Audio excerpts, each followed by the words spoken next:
আলু চাষ করে বর্তমানে অনেক বিপাকে আছি। আলুর কেজি 10 টাকা, স্টোর কোল্ড স্টোরের মালিকের ভাড়া নির্ধারণ করেছে 8 টাকা। তাহলে আমরা কোথায় যাব? আলুর ভাড়া ছিল 4 টাকা, এরা কি জন্য 8 টাকা করলো? কি স্টোর কর্তৃপক্ষ মালিক? এখানে গ্যাসের দাম বাড়েনি, কারেন্টের দাম বাড়েনি, শ্রমিকের দাম বাড়েনি, তারা কি জন্য সিন্ডিকেট করে 8 টাকা ভাড়া করলো? এ দাবি আমরা মানি না, মানবো না। আগের ভাড়া নিয়ে আসতে হবে। আজকে রাস্তায় আলু পড়ে আছে। এই কৃষক যদি না বাঁচে তাহলে দেশ বাঁচবে না।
শেষ করে ফোন দিচ্ছি।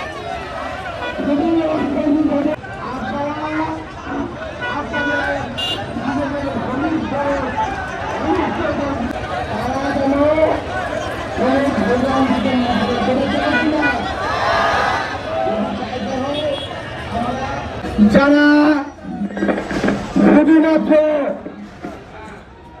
এককভাবে ব্যবসা বাণিজ্য করতে চায়, আমি কোল্ড স্টোর মালিকদেরকে বলতে চাই, আপনাদের কি সমস্যা? আপনাদের সমিতি আছে, প্রশাসন আছে, তাদের মাধ্যমে যদি আপনারা প্রান্তিক কৃষকের সঙ্গে বসে একটা দাম ঠিক করতেন, তাহলে আপনারাও ন্যায্য মূল্য পেতেন, কৃষক ভাইরাও ন্যায্য মূল্য পেত। কোথায় কোনো কর্মবাদ করেন নাই, তাদের দিকে তাকান নাই। যখন আলুর চাষ করা শুরু হয় তার আগে আপনাদেরকে কিন্তু রাজশাহীতে আমাদেরকে কোনোভাবেই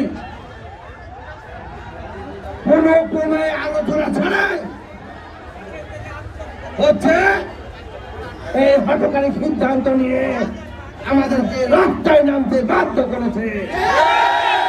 তাই বলতে চাই যে আপনাদের যে সমিতি আছে সেই সমিতি প্রশাসনের সাথে সেই সমিতি আমাদের এই সাধারণ কৃষক ভাইদের সঙ্গে প্রশাসনের মাধ্যমে আপনাদেরকে অনতিবিলম্বে বৈঠক করতে হবে।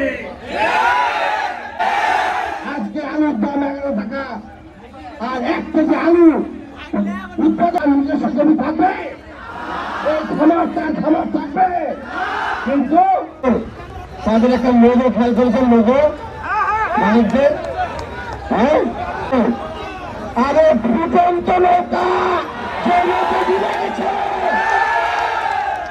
সেই নৌকার লোগো লাগানো হয়েছে, এই লোগো লাগানো যাবে না। সংগ্রামী ভাই